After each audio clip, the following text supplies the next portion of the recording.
going on, everybody? It's your boy Redbeard here, and we are back with the World of Tanks. That's right, I'm taking a break from War Thunder to bring you guys the fourth episode to be factual of From Noob to Pro, and that's my series I have with World of Tanks.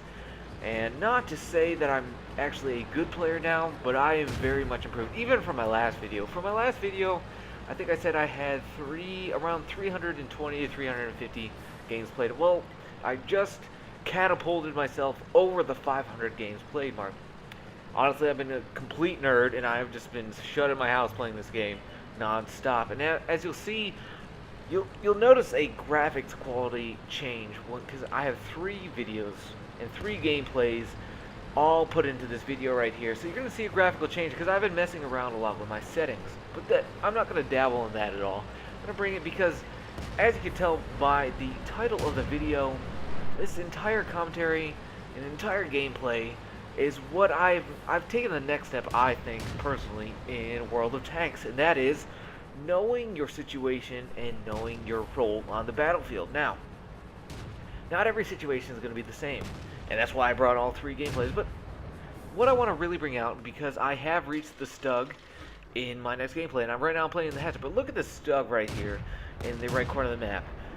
It's Himmelsdorf, it's an encounter map, it's a counter battle, excuse me, and he dies right off the bat. He does get a kill. To his credit, he does get a kill. But if you've ever played encounter on Himmelsdorf, the hill is always a battlefield, normally for the heavy tanks. They just all come and duke it out. Well, I take the action here. Once the Stug dies, I notice that we're down 4-1. Now, as we lose yet another tank, we're down 5-1, and you may be asking yourselves, well, how are you going to know your role when you guys are clearly losing on this encounter battle? Well, I am a tier 4 tank destroyer in a tier 5 game, so KV1s are going to be present. There's going to be Churchills, probably an AT2. In fact, I know there's an AT2, and unfortunately he does eventually kill me. Spoiler alert. However, I know for a fact that with no cover on a flat surface, my Hetzer is really not going to do anything. I mean, we're down 8-3. It's about to be 9-3. There we go, 9-3. We are losing tanks so quickly. My team was so just mindless in this game. I knew that I really couldn't do anything. But, being myself as competitive as I am, I'm going to take as many as I can with you. And number 1, there you go. Hetzer, sorry, I'm the better Hetzer driver here. Unfortunately for you, you are going to die. Number 2, oh, look at that, an M4 Sherman. Nope, you're going to die too. Now, I know for a fact that tank destroyers here, as I take another shot, do a little bit more damage. Low damage roll right there. But I know for a fact that me and Artie here, as much as I hate Artie, we're the only thing defending this flank. We're really the only hope for our team. We just lost another tank. We're down 12-6. So the outnumber is 2-1. Actually more than that, really. But the point I'm trying to make, guys, is I know the game's lost, but I'm in a tank destroyer. I'm not in a heavy tank. I'm not in a light tank. I'm not in a medium tank. I'm in a tank destroyer. As this Marker 38, come on, dude. You don't even weigh half what I do. Don't try and ram me. You're just going to kill yourself, and that's what you end up doing. And unfortunately here, as I try to angle my armor, no matter what, this AT2 is just going to take me out. I took a pot shot at him, but his frontal armor, there's just no way. And what I'm trying to bring here, guys, I know my last video, I kind of feel bad that I posted that video because I didn't know the game very well. Even for 300 games played, a lot of the comments and a lot of messages I got was saying, hey, just go out and try and see what tanks you're battling and know what tank you're battling and know what tank you're using to help you better understand the game. And even at 300 games, I had not quite understood what I was going here. But here, 512 damage, 3 kills. Nothing to stay about. But, I mean, there's tanks on here. We have a bunch of tanks that did 0 damage. And it's all about knowing your tank. Now, you can see the graphical change here. I did mess with my settings. I've been messing a lot with my settings. Unfortunately, when I was messing with my settings and I was recording this gameplay, my Elgato, which, guys, if you know another capture card that's better for PC, especially that can take War Thunder and World of Tanks, because I've dabbled in a couple, and unfortunately I think War Thunder has a licensing, so when you try to record, certain recorders won't process it because it has a privacy licensing issue. don't hold me to that, but I've tried a couple, and the only one that can actually record up well on PC is my Elgato. Unfortunately, being that it was made for Xbox and PS3, it is terrible when it comes to PC, and it likes to not record gameplay, or not gameplay, sound. So, if you guys know a good capture card that I can switch to that's good for PC, then please let me know in the comments, message me, I don't care. But as you can see, I've been messing with my graphics, and right now we are on steps, another encounter battle. And as I take a couple pot shots at that KV-1, I am in the middle of the map, and normally this is a death sentence, especially for a tank destroyer, because though I do have good frontal armor, unfortunately there is such things as Churchills and KV-1s, which just love to eat tank destroyers for a living.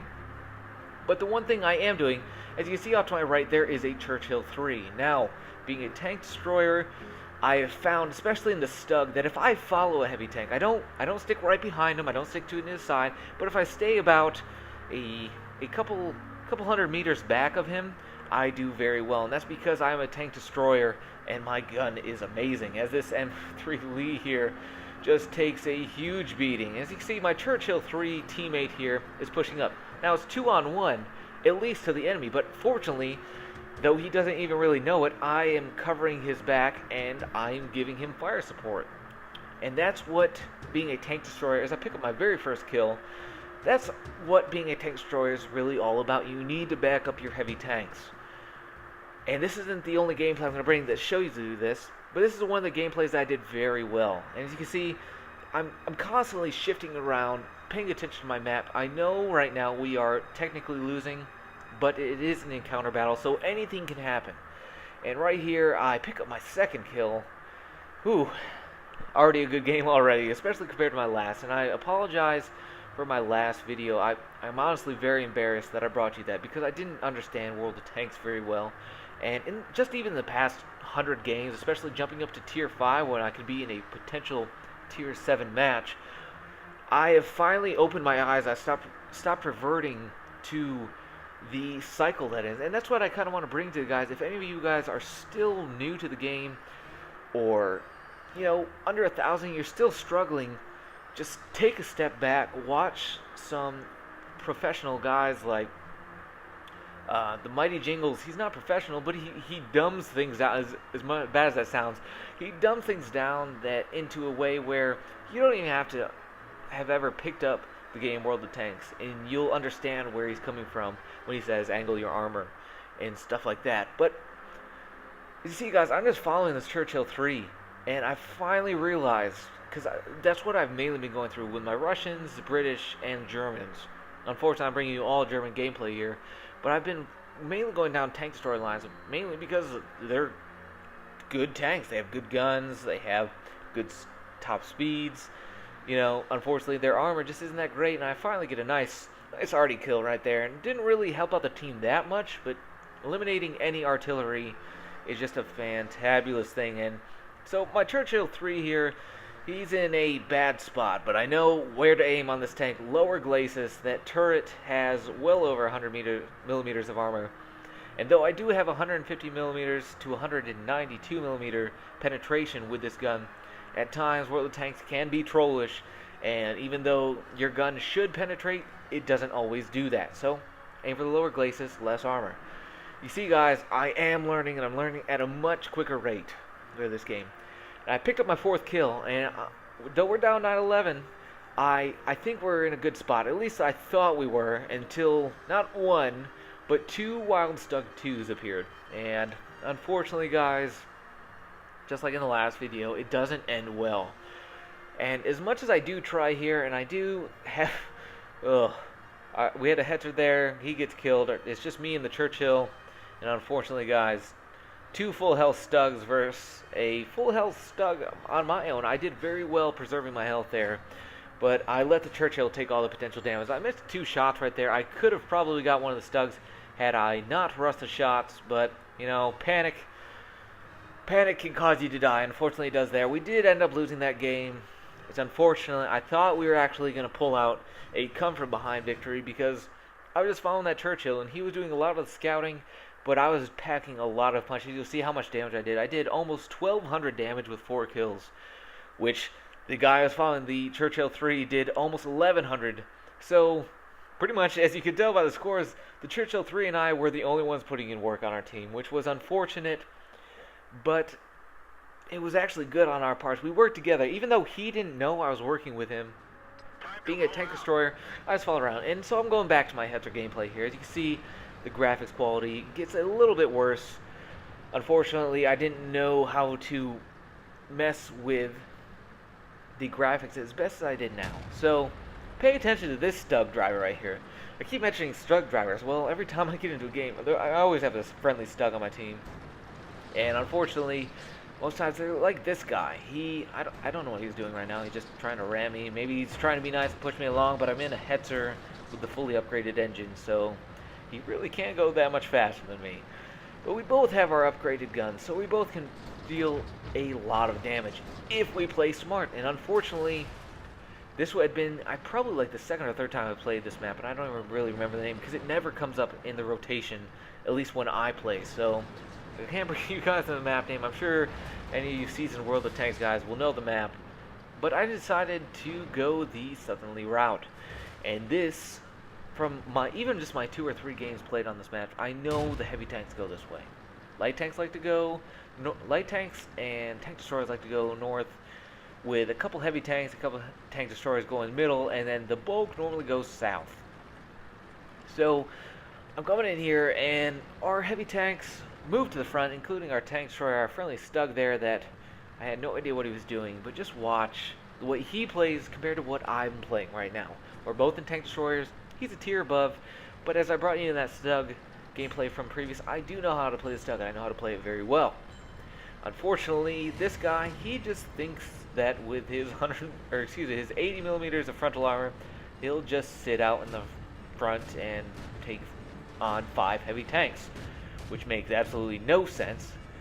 But being a Hetzer and not having a rotating turret, I have to move my entire tank to fire and aim at an enemy.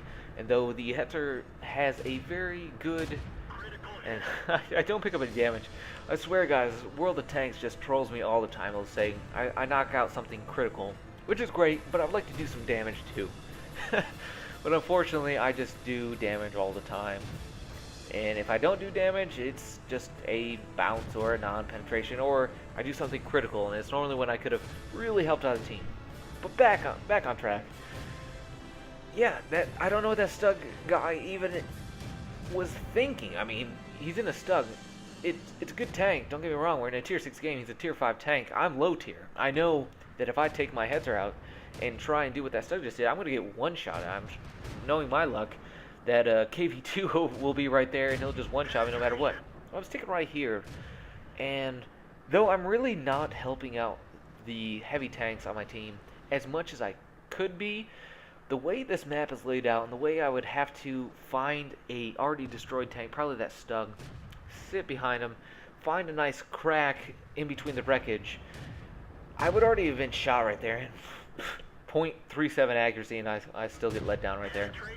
But this spot right here, I know the enemy tanks, as I pick up a nice kill right there. I don't get many of those when they're not spotted, and I get the shot in. But I notice now on the map that the middle is being overrun.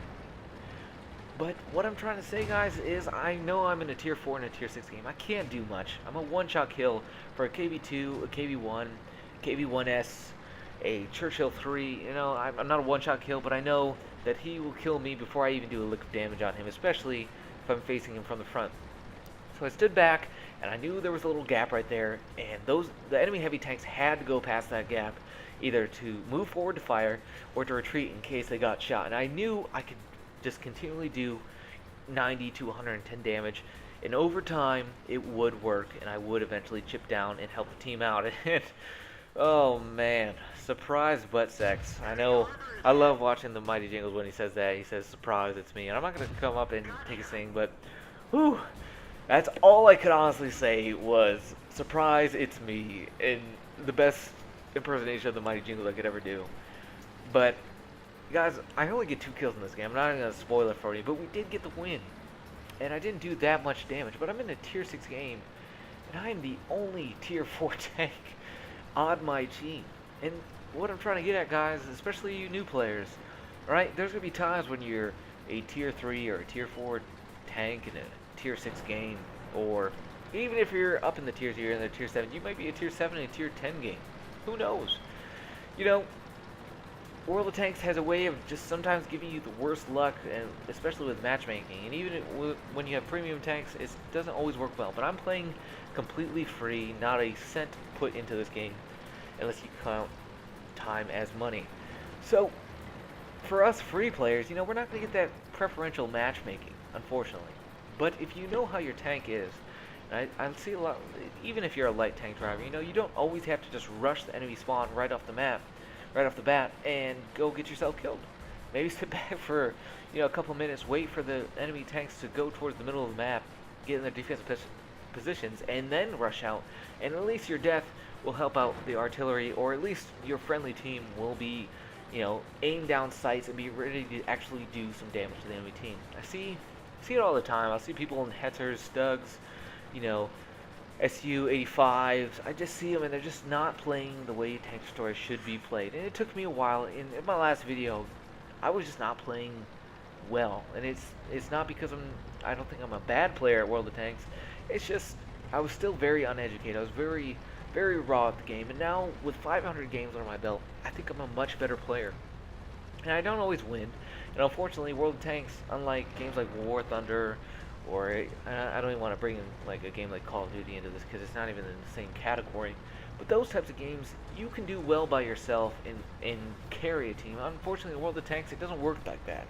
You know, with the tier system, unless you're top tier and you're top tank, you guys aren't going to be able to carry the team on 100% of the time. And so you're going to have to, you know, rely on yourself just to do damage as much as you can. But video's coming to a close. Hope you liked it. Hope you enjoyed it. And if you new players, I hope you learned something.